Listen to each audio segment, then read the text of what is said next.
जय श्री कृष्णा। राधे राधे। प्रिय भक्तगण, आज हम आपको एक कथा का श्रवण करा रहे हैं जिसको सुनने मात्र से आपके जीवन में सुख संपत्ति और धन की वर्षा होगी। तो चलिए कथा को प्रारंभ करते हैं। एक जंगल में एक तोता और मैना प्रेम पूर्वक आपस में मिलकर रहा करते थे। उनमें बहुत प्रेम था। एक दिन किसी विवाद के कारण तोता और मैना के बीच झगड़ा हो गया। तोता ने कहा कि इस संसार में सबसे बड़ा पापी और भी विश्वासघाती स्त्री है। मैना ने जवाब दिया कि इस संसार सबसे ज़्यादा पापी और विश्वासघाती पुरुष होते हैं। जब वे दोनों आपस में लड़ते रहे और अपने विवाद का निदान के लिए वे भगवान शिव के पास गए और अपनी बात बताई। शिव जी ने तोते से कहा, तुम कैसे कह सकते हो कि संसार में स्त्री पुरुषों की अपेक्षा ज़्यादा पापी और विश्वासघाती है। अगर आप यह कहानी सुन रहे हैं तो पूरा सुनिए। इस कथा को आधा अधूरा छोड़कर जाने की गलती मत करिएगा, क्योंकि इस पवित्र कथा को पूरा सुनने से मन चाहे फल की प्राप्ति होगी। इसलिए इस कथा को पूरा सुनने भोलेनाथ का अनादर न करें। तोता बोला, प्रभु, मैं आपको एक कहानी को सुनाना चाहता हूँ जिससे हम सबको यह साबित होगा कि स्त्री पुरुषों की अपेक्षा ज़्यादा पापी और विश्वासघाती होती है। फिर भगवान शिव बोले, ठीक है, तुम कहानी सुनाओ। श्रोताओं, तब तक माता पार्वती आ जाती हैं और कहती हैं, मुझे भी यह कहानी सुननी है, मैं भी सुनना चाहती हूँ। तब भगवान शिव कहते हैं, ठीक है देवी, आप भी सुनो। फिर तोता भगवान शिव और माता पार्वती के सामने कहानी सुनाने लगता है। एक राज्य में अग्रसेन नाम का राजा राज्य करता था। उसके पास 4 बेटे थे जो सभी बहुत ही बहादुर और प्रतापी थे। लेकिन सबसे बड़ा बेटा जिनका नाम चंद्रसेन था, वो केवल प्रताप बल्कि बहुत ही सुंदर था। उसकी पत्नी चंद्रप्रभा भी बहुत ही सुंदर और रूपवान थी। वह अपने आगे किसी दूसरी स्त्री को सुंदर नहीं मानती थी। एक दिन राजा अग्रसेन ने अपने बेटे चंद्रसेन को उसके किसी बात पर नाराज होकर राज्य से निकाल देने का आदेश दिया। राजा का यह आदेश सुनकर कि सभी इस बात से चर्चित हो गया। फिर चंद्रसेन अपने महल में गया और उदास हो गया। उधर चंद्रसेन को उदास देखकर उसकी पत्नी ने पूछा, प्रनाथ, आप उदास क्यों हैं? आपका चेहरा इतना मुरझाया हुआ क्यों है? राजकुमार होकर भी आप इस तरह चिंतित क्यों हैं? तब चंद्रसेन सोचने लगा कि मैंने बहुत बुरा किया है और अपनी सारी बात अपनी पत्नी को बता दी। उसी समय उसकी पत्नी मूर्छित हो जाती है। फिर दासियों ने चंद्रप्रभा गुलाब का पानी का छिड़काव किया, तब जाकर वो होश में आ गई। अब होश में आकर चंद्रप्रभा ने अपने पति राजकुमार चंद्रसेन से कहा, आप मुझे छोड़कर परदेश चले जाएंगे, मैं आपके बिना कैसे जी पाऊंगी? मैं भी आपके साथ ही चलूंगी। तब राजकुमार चंद्रसेन कहता है, तुम मेरे साथ कैसे चल सकती हो, क्योंकि दूसरे राज्य में अनेक प्रकार के संकट होते हैं और तुम नरम नाजुक महलों में रहने वाली महलों के बिना यह कष्ट कैसे बर्दाश्त कर पाओगी? फिर तो राजा कुमार चंद्रसेन की बात को सुनकर रानी चंद्रप्रभा कहती है, प्रियतम, जितने दुख दूसरे राज्य में आएंगे वो सब हमारे साथ होते हुए सुखी से भी अधिक सुखमय लगेंगे। महल के सुख बिना आपके जंगल के दुखों से भी अधिक डरावने लगेंगे, इसलिए मैं भी आपके साथ चलूँगी। अब तोता कहता है, प्रभु। रानी चंद्रप्रभा आंखों में आंसू देखकर चंद्रसेन ने मन में सोचा कि वह मेरे बिना नहीं रह सकती, इसलिए मुझे इसको तड़पते हुए छोड़कर चलना सही नहीं होगा। इन सभी बातों को सोचते हुए राजकुमार चंद्रसेन अपनी पत्नी चंद्रप्रभा से कहते हैं, तुम उदास होना, हम तुम्हें साथ लेकर जाएंगे। इस बात से चंद्रप्रभा खुश हो जाती है और अपने पति के साथ जाने की तैयारी करने लगती है। अगली सुबह वे राज्य बाहर निकलकर एक जंगल में पहुंचते हैं। चलते चलते थक जाते हैं और फिर उन्होंने एक बरगद के वृक्ष के नीचे विश्राम करने का निर्णय लेते हैं। वे बहुत थके हुए थे। ठंडी हवा के झोंकों उन्हें नींद तुरंत आ गई, परंतु कुछ देर बाद वहीं पर एक सांप ने रानी को काट लिया। फिर तोता कहता है, हे प्रभु, आगे सुने। सांप के डसते ही रानी तड़पने लगी और चंद्रसेन आंख खुल गई तो रानी को तड़पता हुआ देखकर और सांप को जाता हुआ देखकर चंद्रसेन बेचैन हो गए। फिर कुछ देर बाद रानी की मृत्यु हो गई। इस प्रकार मृतक रानी को देखकर चंद्रसेन ऊंचे स्वर में रुदन विलाप करने लगे। उसका रोना धोना सुनकर जंगल के जीव जंतु उसे खाने के लिए वहां आ गए। फिर चंद्रसेन ने मन में सोचा, अब जीवन संगिनी ही मर गई है तो मैं अब जी कर क्या करूँगा और इसी जंगल में अपने प्राण त्याग दूंगा। ऐसा मन में सोचता है। फिर वो रानी की लाश के पास से उठ जाता है और जंगल की लकड़ियां इकट्ठी करने लगता है और रोक कर कहता है कि मैं भी रानी के चिता में जलकर मर जाऊंगा। बस उस समय स्वर्ग से एक देवदूत आता है और उसे रोते हुए देखकर उसके मन में दया आती है। देवदूत राजकुमार चंद्रसेन के पास जाता है और पूछता है, तुम क्यों रो रहे हो? आखिरकार तुम्हारा दुख क्या है? तो राजकुमार चंद्रसेन ने देवदूत से कहा, मेरे पास अपना दुख सहने की शक्ति नहीं है। मुझे चाहिए कि यह धरती फट जाए और मैं इसमें समा जाऊं। फिर देवदूत ने कहा, तुम मुझे अपना हाल बताओ, शायद मैं तुम्हारी मदद कर सकूं। फिर चंद्रसेन ने, महाराज, मैं एक राजकुमार हूँ और राजा अग्रसेन का बेटा हूँ। मेरे पिता ने मुझे राज्य छोड़ने के लिए कहा था, इसलिए मेरी पत्नी और मैं इस जंगल में चलते चलते यहाँ आ गए। यहाँ आकर मेरी पत्नी को सर्प ने काट लिया है और उसकी मृत्यु हो गई और मैं लकड़ियाँ इकट्ठा कर रहा हूँ ताकि मैं अपनी पत्नी के साथ ही जलकर अपने आप को भी अग्नि के हवाले कर सकूं।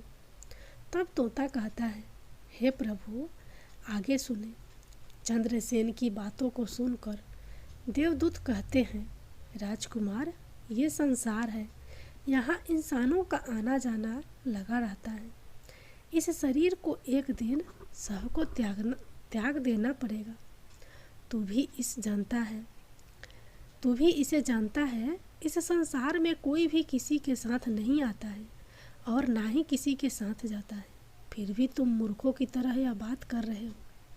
अगर तुम जीवित रहोगे तो बहुत सारी रानियां तुझे मिलेगी, इसलिए मेरे कहने पर मरने का विचार छोड़ दो। इस मानव शरीर को प्राप्त करने के लिए देवता भी बेहद इच्छुक होते हैं, तो फिर इस शरीर को क्यों नष्ट करना चाहते हो? इस प्रकार देवदूत शब्दों को सुनकर चंद्रसेन कहता है, महाराज, आपने जो कुछ कहा है वह सत्य है, किंतु ऐसी पतिव्रता पत्नी मुझे किसी जन्म में नहीं मिलेगी, इसलिए मैं इसके साथ ही मरूंगा। फिर देवदूत चंद्रसेन के विचार सुनकर देवदूत ने जान लिया कि ये अपनी पत्नी के बिना नहीं जी पाएगा।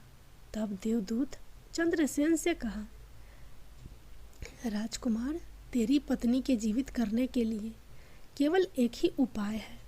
अब तू मेरी बात को ध्यान से सुनो।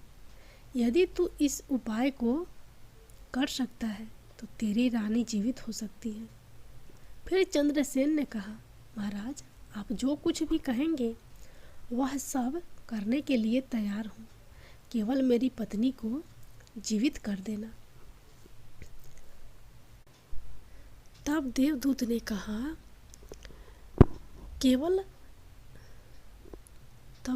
ने कहा, तुम्हारी रानी की आयु केवल 20 वर्ष की थी।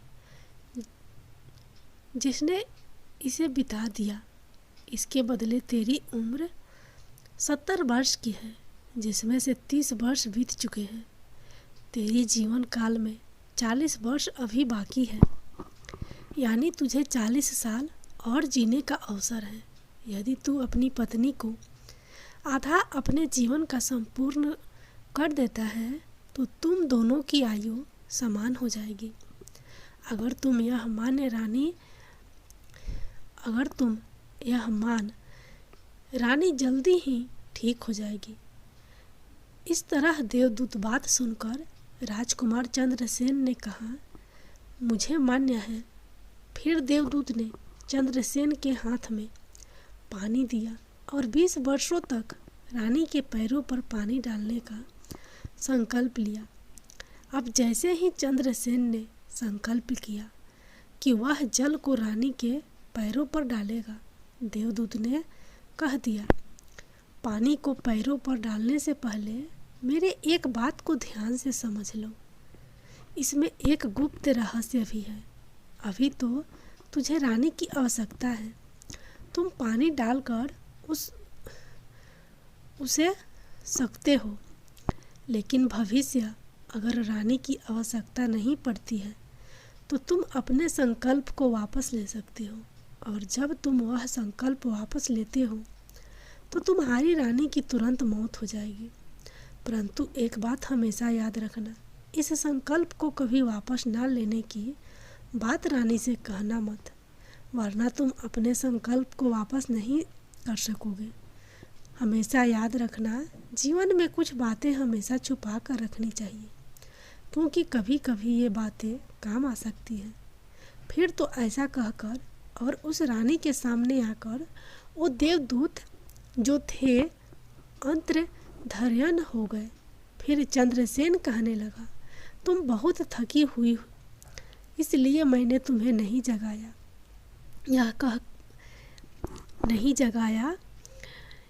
इस प्रकार राजकुमार चंद्रसेन ने अपनी रानी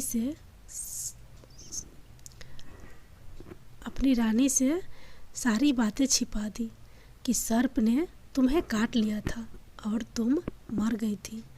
मैं तुम्हें जीवित कैसे किया है, यह सब राजकुमार ने अपनी पत्नी से छिपा लिया।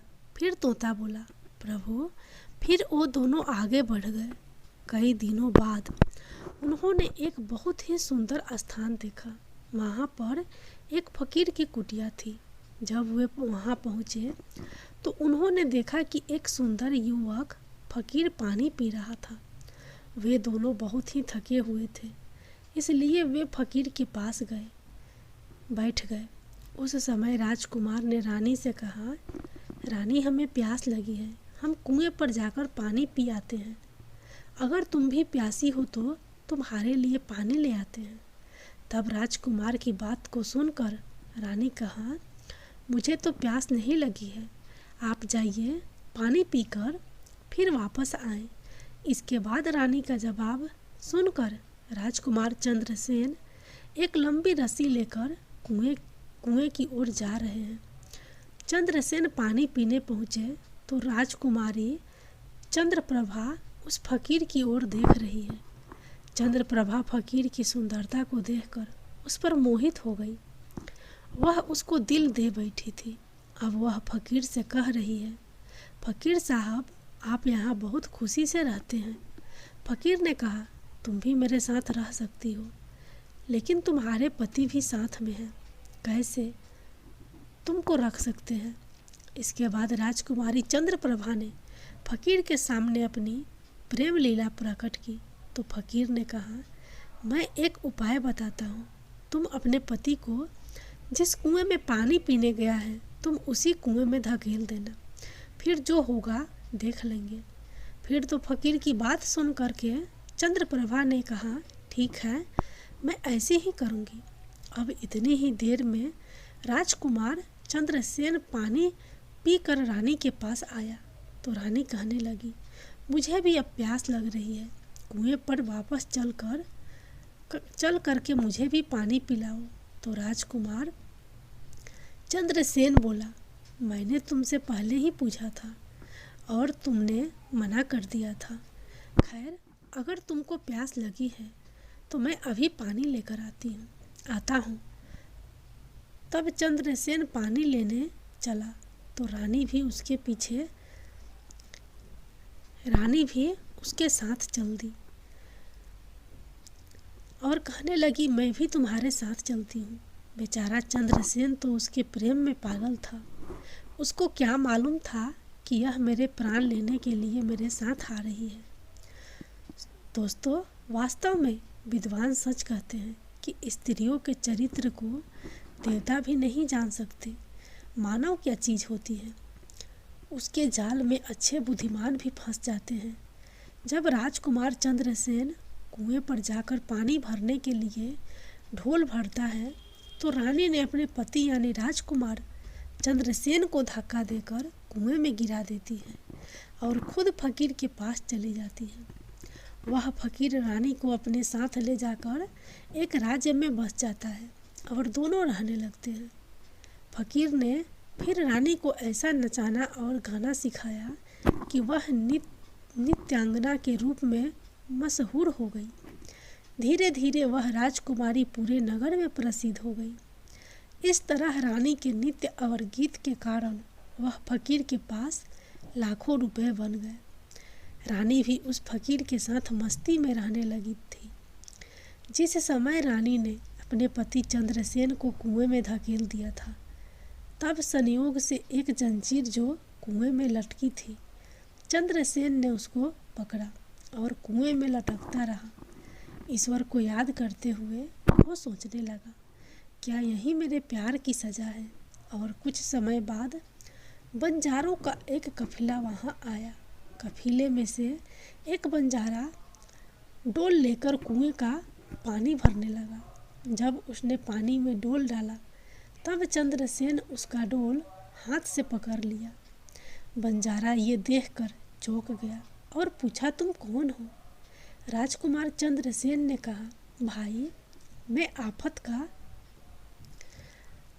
का मरा हुआ हूँ, मुझे यहाँ से निकालो और मेरी जान बचाओ। मैं सारी जिंदगी आपके उपकार को नहीं भूलूंगा। और ऐसा कह करके राजकुमार बंजारे से प्रार्थना करने लगा।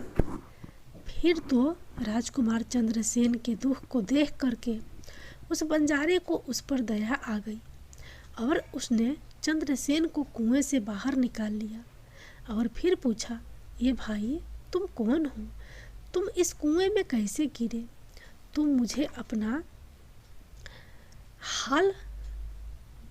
हाल बताओ। तब चंद्रसेन ने कहा, भाई, मैं अपना हाल आपसे कैसे कहूँ? जो मुश्किल है मेरे साथ हुई है, भगवान ना करे किसी के साथ ऐसा हो। फिर चंद्रसेन ने कहा, यदि तुम मुझसे जानना नहीं चाहते हो तो मैं आपको अपनी कहानी सुनाता हूँ। मैं एक राजकुमार हूँ। मेरे पिता ने मुझे राज्य से निकाल दिया था, इसलिए मैं अपनी प्रिय पत्नी के साथ एक जंगल में पहुँच गया।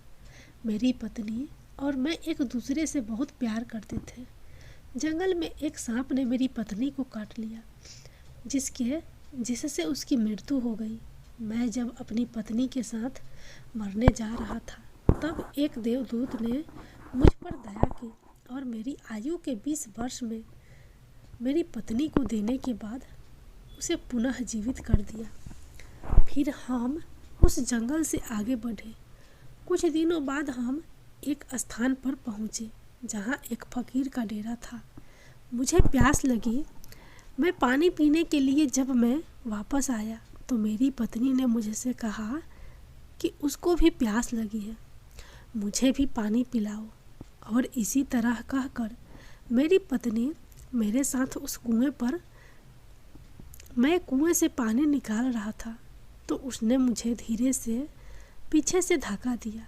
कुएं में लटकी हुई एक जंजीर मेरे हाथ में, जिससे मैं कुएं में गिरने से बचा। और जब आप आए तो मैंने आपको आवाज़ दी, जिसके बाद आपने मुझे कुएं से बाहर निकाला। अब तोता बोला, प्रभु, इस प्रकार राजकुमार चंद्रसेन ने दुखी मन से सारा हाल उस बंजारे से कह दिया और फिर अपनी व्यथा सुनाकर चंद्रसेन चुप हो गए। उधर बंजारा ने उसकी बात को सुना और रानी को करतूत सुनकर दुखी होकर कहा कि स्त्रियां का चरित्र भगवान भी नहीं समझ सकते तो मनुष्य कैसे समझ सकता है। बोलकर ऐसे कहकर बंजारा ने चंद्रसेन को सिर पर हाथ फेरा और कहा, तुम चिंता मत करो, भगवान बड़े दयालु हैं, तो वह तुम्हारी सहायता करेंगे। फिर उसने कहा, तुम चाहो तो हमारे साथ कुछ दिन रुक सकते हो। राजकुमार चंद्रसेन ने उस बंजारों के साथ रहने का सहमत हो गया। फिर उनका सहायता से वह कुछ दिनों बाद उसी राज में पहुंचा जहां उसकी पत्नी चंद्रप्रभा और वह फकीर रह रहे थे। उस राज्य को देखकर उसने बंजारे से कहा, भाई, मेरी इच्छा है कि मैं कुछ दिन इस राज्य में रहते हैं। तब बंजारे ने कहा, आप जैसे चाहें, मुझे कोई आपत्ति नहीं है। फिर राजकुमार चंद्रसेन जो बंजारे से विदा होकर राज्य में आया, काम की तलाश में घूमने लगा। कुछ दिनों बाद राजकुमारी की मेहनत परिश्रम देखकर उसे एक बड़े व्यापारी ने अपने पास नौकरी पर रख लिया। इस तरह राजकुमार चंद्रसेन ने उस व्यापारी के पास रहना शुरू किया और बड़ी मेहनत और प्यार से अपने कर्तव्यों का निर्वाह करना शुरू किया। यह देखकर उस व्यापारी ने चंद्रसेन को बड़ा सम्मान दिया और उसे अपने यहाँ का मुनीम बना लिया। और इस तरीके से राजकुमार चंद्रसेन के दिन बड़ी खुशी खुशी गुजरने लगे। एक दिन नगर के राजा के यहाँ चंद्रप्रभा के नृत्य का आयोजन हुआ।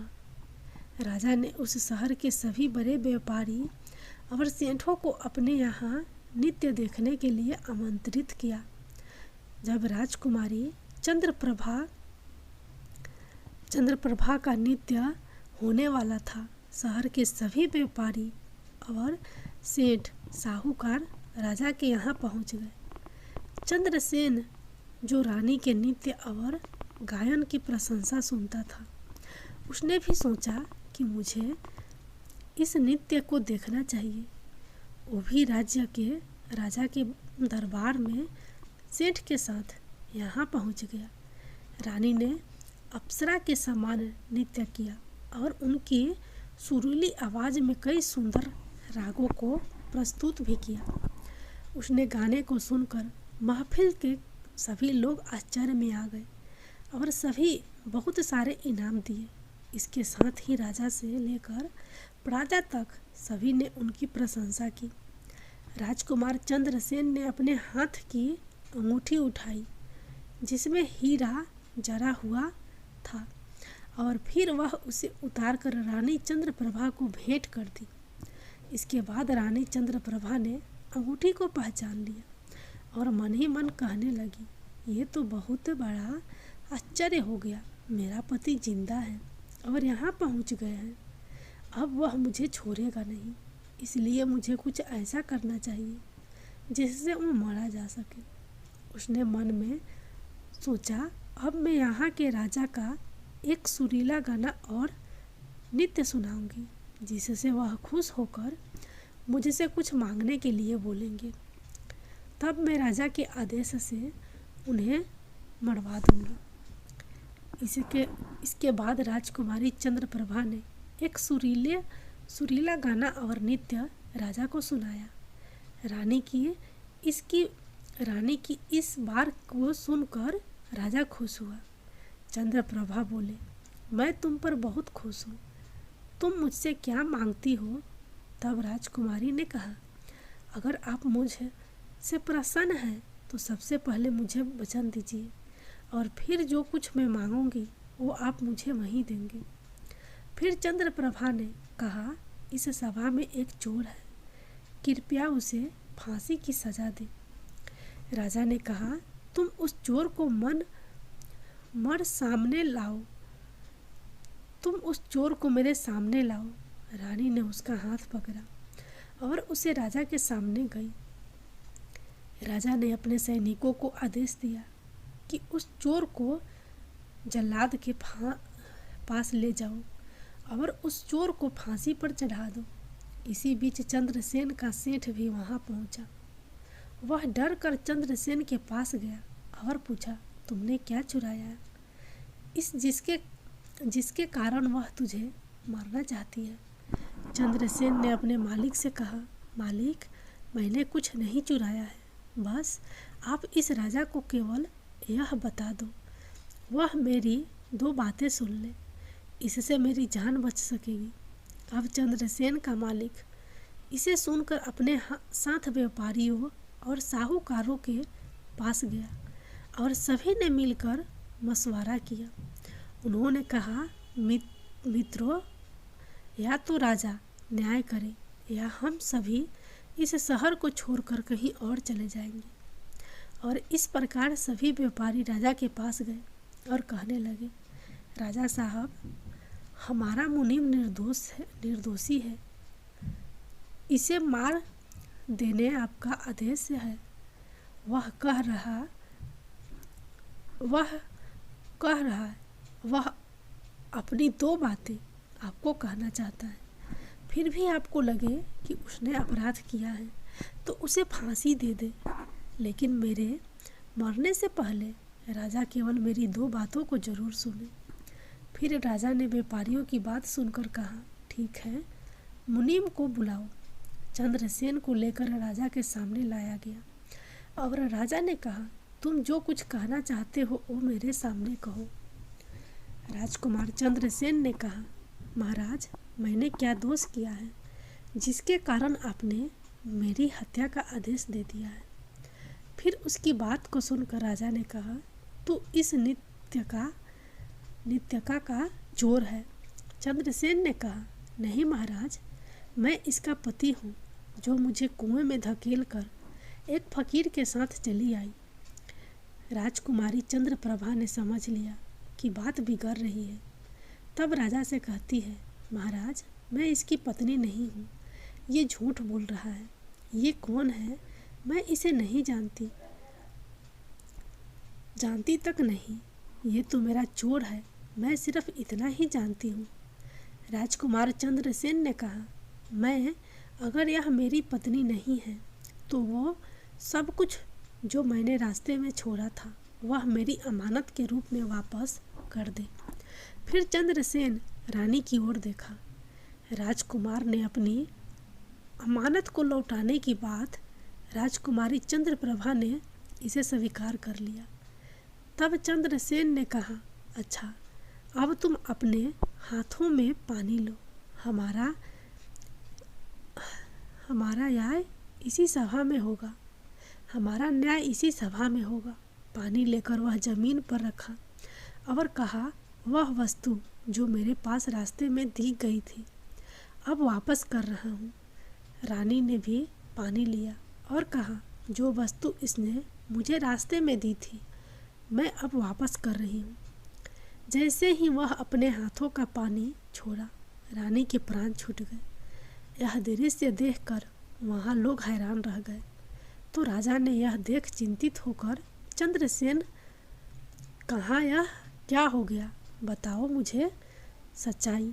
तब राजकुमार चंद्रसेन ने अपनी कहानी शुरू की। अपने जीवन की सब घटनाओं को खोलकर बताते हुए उसके देश निकाले जाने से लेकर अब तक के सभी घटनाओं को सुनाया।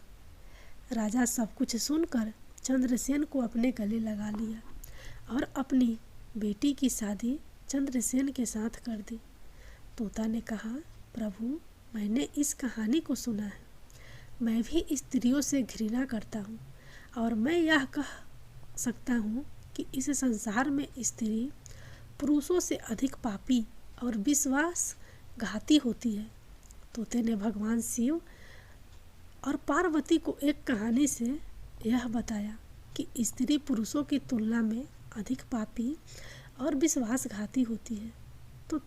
तो सभी ने इसे सुनकर हैरानी में डाल दिया। पार्वती ने कहा, प्रभु, मुझे लगता है कि तोता सच कह रहा है। स्त्री तो सभी में से केवल एक दो ही बिना नैतिक मूल्यों और ईमानदारी के हो सकती है, परंतु पुरुषों में भी कुछ है जो पापी और विश्वासघाती हो सकते हैं। फिर भगवान शिव ने पूछा, ठीक है, तो मैना तुम कैसे सिद्ध करोगी? यह बात मैना बोली, मैं भी एक कहानी सुनाती हूँ जिसे स्पष्ट होगा कि स्त्री की तुलना में पुरुष अधिक पापी और विश्वासघाती होते हैं।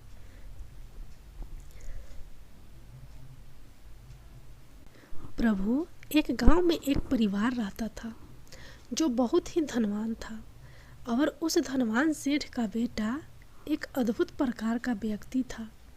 सेठ का बेटा इतना जुआरी था कि सेठ उसके बारे में सोचते सोचते परेशान रहता था। एक दिन उनका बेटा जुआ खेल रहा था। उसी दिन उसके पिता का निर्धन हो गया। फिर भी वह जुआ खेलना बंद नहीं किया, लेकिन पिता की मृत्यु के बाद वह खुल के जुआ खेलने लगा और सब कुछ हार गया। फिर वह अपने गांव से दूर चला गया और एक सेठ के घर पहुंचा और सेठ से बोला, मुझे बहुत तेज प्यास लगी है, मुझे एक गिलास पानी मिलेगा? तो सेठ ने उस युवा से पूछा कि तुम कौन हो, क्या करते हो और कहाँ से आए हो? जिसके उत्तर में उस युवा ने कहा, मैं एक व्यापारी हूँ और यहाँ से जा रहा था तो सोचा कि पानी पीकर चला जाऊँ। तब सेठ ने पूछा कि तुम कौन सा व्यापार करते हो? तब युवा कहता है, व्यापार करते समय मेरा सामान समुद्र में गिर गया, इसलिए यदि आप मेरी कुछ मदद करते हैं तो अच्छा होगा। फिर सेठ ने लड़के की बात सुनी और फिर उसकी बातों के जाल में फंस गया और कहने लगे कि बेटा, तुम तो ठीक हो और कुछ कमा भी लेते हो, तो क्या मेरी बेटी से शादी करोगे? अब तो ये बात सुनकर युवा खुश हो जाता है और शादी के लिए हाँ कह देता है, जिसके बाद दोनों का विवाह हो जाता है। प्रभु, इस प्रकार सेठ अपनी बेटी को धन के साथ विदा कर देते हैं। उधर युवा लड़का को तो बस केवल धन के लिए विवाह करना था, तो उसने वो भी कर लिया। अब विवाह के बाद जब युवा सेठ की लड़की को साथ लेकर जा रहा था तो एक जंगल आ गया। वहाँ पर युवा लड़का अपनी पत्नी से बोला, देखो, हम अभी जंगल में हैं, यहाँ कोई चोर हमारे गहनों को चुरा सकता है, इसलिए आप अपने सभी गहनों को मुझे दे दे ताकि हम सुरक्षित रख सकें। युवा की पत्नी ने अपने पति पर भरोसा किया और अपने सभी गहनों को उन्हें सौंप दिया, और क्यों ना करे, क्योंकि वह उनके पति थे। उसके बाद युवा ने अपनी पत्नी के गहनों को एक प्रदर्शी बंधन में बांध लिया और फिर वे जंगल में आराम से ठहरे। इस दौरान युवा के मन में लालच उत्पन्न हुआ और उनकी पत्नी के साथ जाने वाली एक दासी थी जिसे सेठ ने अपनी लड़की के साथ भेजा था। युवा ने फिर उस दासी को मार दिया। फिर उसने अपनी पत्नी को एक कुएं में गिरा दिया और मन में यह विचार किया कि मैं इसके साथ सिर्फ पैसों के लिए शादी की थी, मेरे पास पैसे मिल गए, और उसने सोचा कि वह पानी में डूबकर मर जाएगी। इस तरह सोचकर वह युवा वहाँ से चला गया, लेकिन उसकी पत्नी नहीं मरी और वह कुएं से बाहर निकलने के लिए आवाज़ देती रही। कुएं के पास से एक आदमी गुजर रहा था और उसने किसी महिला की आवाज़ सुनी तो वह उस महिला को कुएं से बाहर निकाल दिया। फिर कुएं से बाहर निकलने के बाद महिला ने अपनी सारी जानकारी उस व्यक्ति को दी और उस व्यक्ति ने महिला को उसके पिता के घर पहुंचा दिया। अब जब महिला पिता के घर पहुंची तो उसके पिता ने पूछा, तुम्हारे साथ क्या हुआ? महिला कहा, पिताजी, जंगल में कुछ चोरों ने हम पर हमला किया था और दासी को मार दिया, मुझे कुएं में गिरा दिया और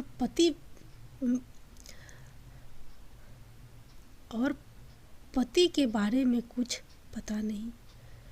बेटी की बात सुनकर सेठ ने कहा, कोई बात नहीं, भगवान सब ठीक करेंगे। अब मैं यही कहती हूँ कि प्रभु, इस दुनिया में स्त्री और पुरुष दोनों ही विश्वासघाती और पापी हो सकते हैं। अब आपके हाथ में न्याय का फैसला है। मैंने भी आपको एक कहानी सुनाई है और तोते ने भी एक कहानी सुनाई है। अब आप ही न्याय करें। उसने अपनी पत्नी को मारा और सारा सामान लेकर के चला गया। अब तोता और मैना की कहानी सुनकर भगवान शिव बोले, ठीक है तोता और मैना, मैंने तुम्हारी कहानी को ध्यान से सुना है। अब मैं तुम्हारा न्याय करता हूँ। सच में इस संसार में स्त्री और पुरुष के बीच ज़्यादा पापी या विश्वासघाती कौन होता है, यह मेरे लिए स्पष्ट शिव जवाब देते हैं बिना किसी शंका के। ये सत्य है कि इंसान की सोच उसके इस स्तर से नीचे जा सकती है और वहीं पापी और विश्वासघाती होता है, चाहे वह स्त्री हो या पुरुष। इंसान को किसी भी प्रकार के पाप करने से पहले यह सोचना चाहिए कि क्या वह सही है या नहीं। पापी और विश्वासघाती होने की कोई जाति नहीं होती, वह इंसान की सोच और कुरीतियों का परिणाम होता है। वास्तव में इंसान की सोच उसके स्तर से नीचे जा सकती है और यही पापी और विश्वासघाती बना देता है।